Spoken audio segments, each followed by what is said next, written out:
Good evening dear students. तो उम्मीद है आपको पिछला प्रैक्टिस सेट बहुत अच्छा लगा होगा। आज पुनः एक प्रैक्टिस सेट के साथ प्रस्तुत हूं आपके लिए। आइए देखते हैं आज का ये प्रैक्टिस सेट।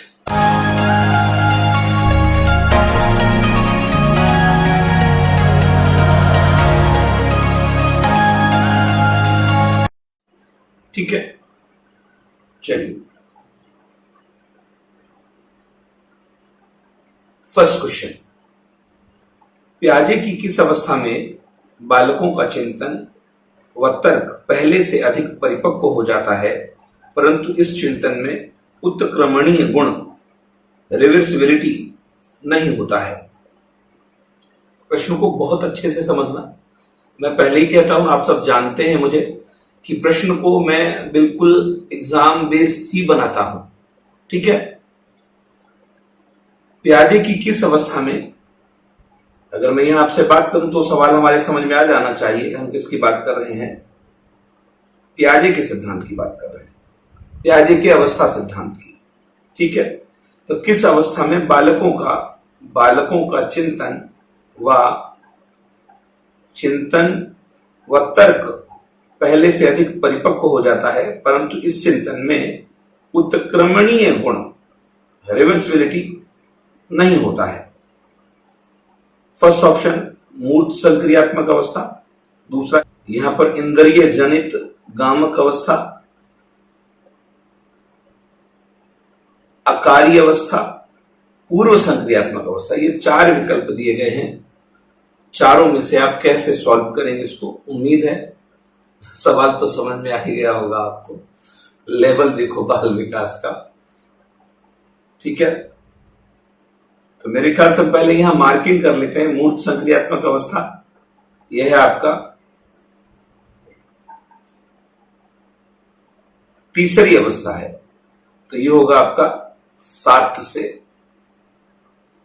11 वर्ष। इंद्रिय जनित है, यह है आपका 0 से 2 वर्ष। अकारी अवस्था ये 4th है, 11 वर्ष के बाद, जिसे आप औपचारिक बोलते हो। यहां पहली है मूर्त संक्रियात्मक अवस्था, इसका मतलब कॉन्क्रीट ऑपरेशनल पूछ रहा है। दूसरा इंद्रिय जनित सेंसरी मोटर है। तीसरा है फॉर्मल ऑपरेशनल और चौथा है प्री ऑपरेशनल। ठीक है, इसका मतलब इसकी आयु है 2 वर्ष से 7 वर्ष।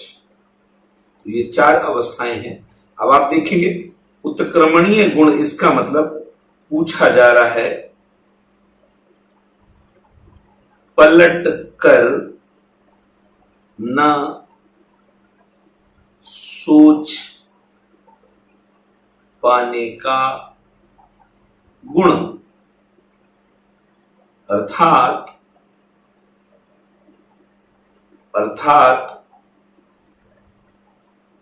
अपलटावी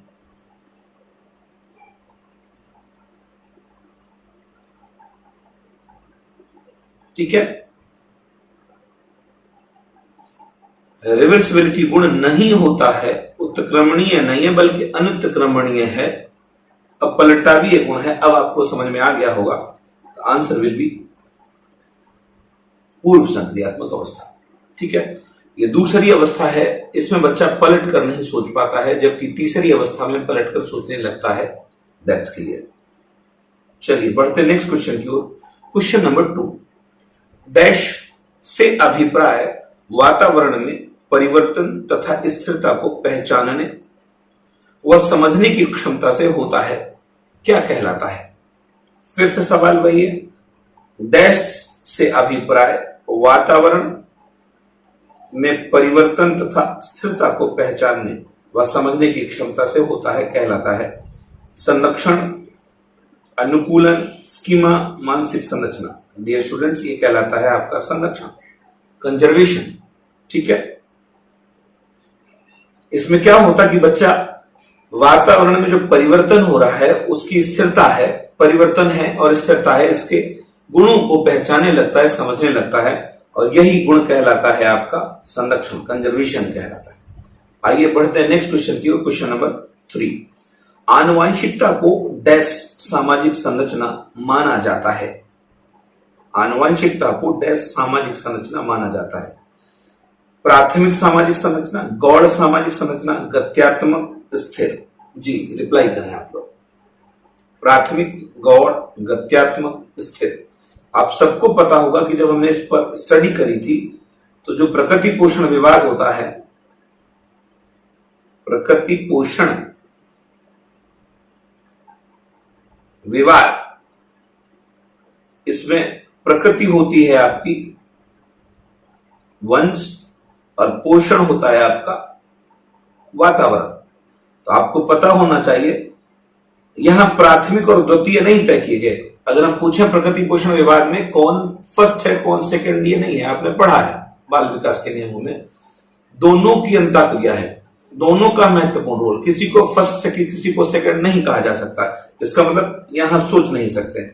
जब प्राथमिक नहीं सोच सकते तो गौड़ भी नहीं सोच सकते। इसमें पहला कौन है दूसरा कौन है, दोनों एक साथ परिचालित है, वंशानुक्रम और वातावरण बालक के विकास में। गत्यात्मक का मतलब परिवर्तनशील है। तो आपको पता पोषण परिवर्तनीय है और वंशानुक्रम कैसा है, स्थिर है। तो दैट विल फोर्थ। ओके, चलिए बढ़ते हैं नेक्स्ट क्वेश्चन की ओर। क्वेश्चन नंबर 4, अवधारणाओं का विकास मुख्य रूप से डैश का हिस्सा है। लेवल बहुत हमने टफ किया हुआ, दैट मीन्स आप समझेंगे तो आपको खुद ही पता चलेगा कि सवालों का लेवल नॉर्मल नहीं रह गया, ऊपर चला गया। अवधारणाओं, कॉन्सेप्ट्स का विकास मुख्य रूप से डैश का हिस्सा है। संवेगात्मक विकास, बौद्धिक विकास, शारीरिक विकास, सामाजिक विकास। यह सोचने की जरूरत नहीं है। अवधारणाएं, कॉन्सेप्चुअल जो डेवलपमेंट है वो किससे जुड़ा होता है, वो इंटेलेक्चुअल से जुड़ा हुआ होता है। तो बौद्धिक विकास दूसरा सही है। आइए नेक्स्ट क्वेश्चन देखते हैं। क्वेश्चन नंबर 5, चिंतन अनिवार्य रूप से है एक, थिंकिंग पूछ रहा, चिंतन अनिवार्य रूप से है एक मनोगतिक प्रक्रिया, साइकोमोटर, भावात्मक व्यवहार, संज्ञानात्मक गतिविधि, मनोवैज्ञानिक परिघटना। तो आपको पता चिंतन एक मानसिक प्रक्रिया होती है और ये होगा आपका संज्ञानात्मक गतिविधि। क्लियर? चलिए बढ़ते हैं नेक्स्ट क्वेश्चन पर। क्वेश्चन नंबर 6, निम्नलिखित में से किसकी भूमिका पूर्व बाल्यावस्था में बालक के संवेगात्मक विकास हेतु सर्वाधिक महत्वपूर्ण मानी जाती है? दीज आर द 4 ऑप्शंस जिसमें पूछा जा रहा किस विकल्प की भूमिका कहां पर पूर्व बाल्यावस्था। तो बच्चा लोग हमने आपको बताया जब कभी ऐसे सवाल आपके पास आए तो यहां मेजर करो और मार्क भी करो। क्या कह रहा, पूर्व बाल्यावस्था। इसका मतलब जब हम पूर्व बाल्यावस्था की बात करेंगे तो एज हो जाएगी आपकी 3 से 6 वर्ष। अब इसमें पूछ रहा है बालक के संवेगात्मक विकास हेतु सर्वाधिक महत्वपूर्ण मानी जाती है माता पिता की, अध्यापकों की, संगी साथियों की, पास पड़ोसियों की। तो आपको पता माता पिता का अहम योगदान है बालक के संवेगात्मक विकास में, वो भी किस अवस्था में, पूर्व बाल्यावस्था में। ठीक है, माता पिता की जिम्मेदारी ज्यादा बढ़ जाती है। चलिए बढ़ते नेक्स्ट क्वेश्चन को। क्वेश्चन नंबर 7, वृद्धि के बारे में क्या सही नहीं है? देखेंगे वृद्धि, ग्रोथ के बारे में क्या सही नहीं है। अभिवृद्धि शारीरिक होती है, अभिवृद्धि मापनीय होती है, अभिवृद्धि मात्रात्मक होती है, अभिवृद्धि निरंतर चलती रहती है। जी जवाब दें आप लोग। ओके, तो आपको पता 2 टर्म यूज हैं साइकोलॉजी में, एक वृद्धि और एक विकास। हालांकि वृद्धि ही अभिवृद्धि के रूप में है जिसमें विकास सम्मिलित होता है, बट इस क्वेश्चन के अनुसार वृद्धि पूछ रहा है तो इसका मतलब निरंतर चलती रहती है, ये नहीं होगा। अभिवृद्धि एक निश्चित समय तक ही चलती है जबकि विकास निरंतर चलता रहता है। क्लियर हुआ? चलिए बढ़ते नेक्स्ट क्वेश्चन की ओर। क्वेश्चन नंबर 8, एक बच्चा ईर्ष्या का प्रदर्शन करने लगता है 6 माह की आयु से, 12 माह की आयु से, 1 वर्ष की आयु से, 2 माह की आयु से। बच्चे लोग ऐसे सवालों पर सोचने की ज्यादा जरूरत नहीं होती है। अगर थोड़ा सा ध्यान देंगे तो ये देखो आप 12 माह और 1 वर्ष ये दोनों चले गए, राइट। अब पहला बचा 6 माह बचा, 6 माह और 2 माह, तो आपको पता 2 माह में ईर्ष्या का प्रदर्शन बिल्कुल नहीं करता, बचा 1 फर्स्ट होगा आपका। 6 वर्ष की माह से बच्चा ईर्ष्या का लक्षण, ईर्ष्या का गुण प्रदर्शित करने लगता है, ठीक है। चलिए बढ़ते हैं नेक्स्ट क्वेश्चन की ओर। बच्चे के विकास में आनुवंशिकता और वातावरण की भूमिका के बारे में निम्नलिखित में से कौन सा सत्य है? तो आपने खूब पढ़ा है प्रकृति पोषण विवाद, आनुवंशिकता और वातावरण की भूमिका के बारे में सत्य पूछ रहा, सही पूछ रहा है। पहला कह रहा आनुवंशिकता और वातावरण दोनों एक बच्चे के विकास में कितना 50% योगदान देते हैं। दूसरा कह रहा आनुवंशिकता एवं वातावरण एक साथ परिचालित नहीं होते हैं। तीसरा कह रहा समवयस्कों और पितृ का सापेक्ष योगदान योगात्मक नहीं होता है।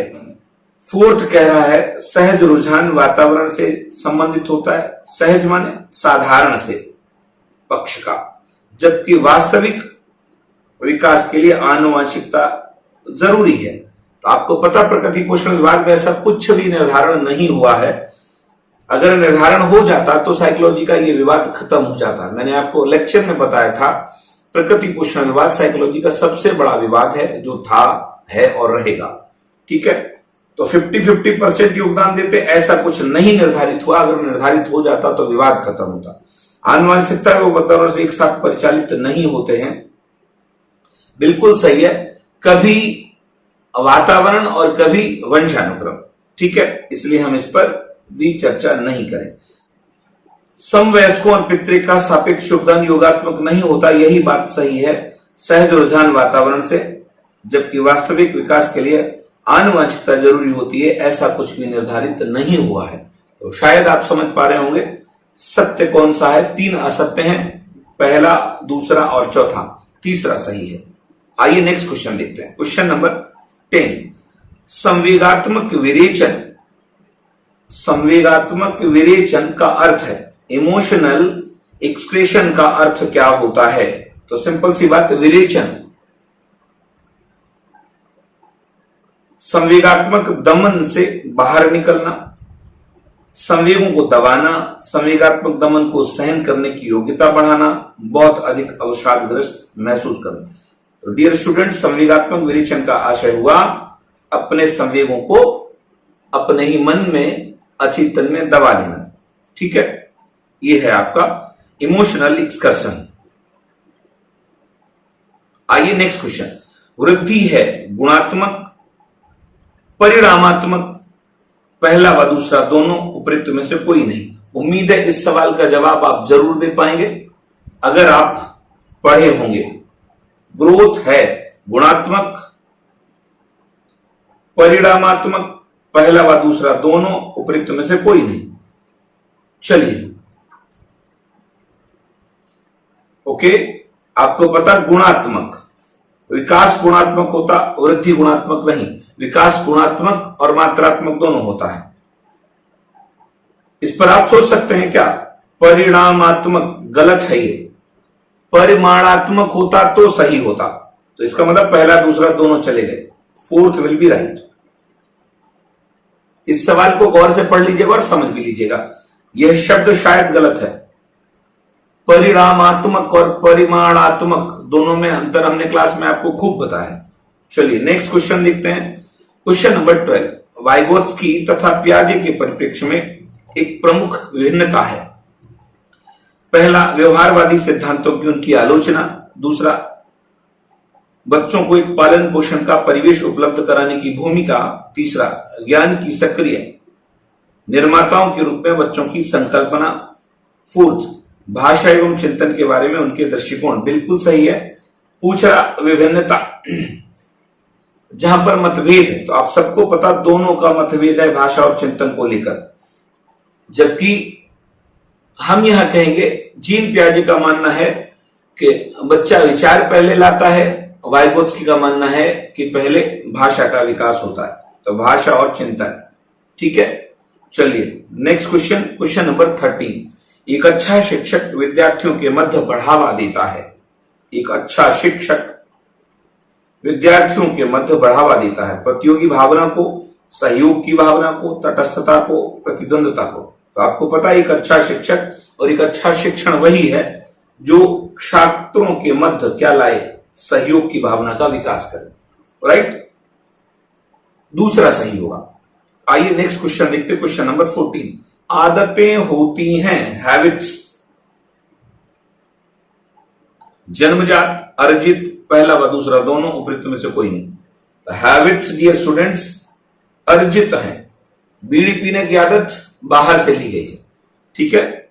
आदतें कैसी होती हैं, अर्जित होती हैं, एक्वायर्ड होती हैं। नेक्स्ट क्वेश्चन, निःशक्त बालकों की शिक्षा के लिए प्रावधान किया जा सकता है। निःशक्त पूछ रहा है, निःशक्त कौन है, कमजोर, जो सामान्य से अलग है, ठीक है। बालकों की शिक्षा के लिए प्रावधान व्यवस्था की जा सकती है, मुख्य धारा में डालकर, समाकलन द्वारा, समावेशी शिक्षा द्वारा, विशेष शिक्षा द्वारा। तो आपको पता समावेशी शिक्षा द्वारा, राइट। चलिए नेक्स्ट क्वेश्चन, क्वेश्चन नंबर 16। रुचि होती है, पहले पूछा गया आदत, अब पूछ रहा रुचि। इंटरेस्ट कैसा होता है, जन्मजात, अर्जित, दोनों। तो डियर स्टूडेंट रुचियां दोनों होती हैं, जन्मजात भी होती हैं और अर्जित भी होते हैं। चलिए बढ़ते नेक्स्ट क्वेश्चन की ओर। रुचि ध्यान की मां है, interest is the mother of attention. यह कथन किसका है, वुडवर्थ, क्रो एवं Crow, Ross, McDougall. Dear students ये परिभाषा है विलियम मैकडूगल की।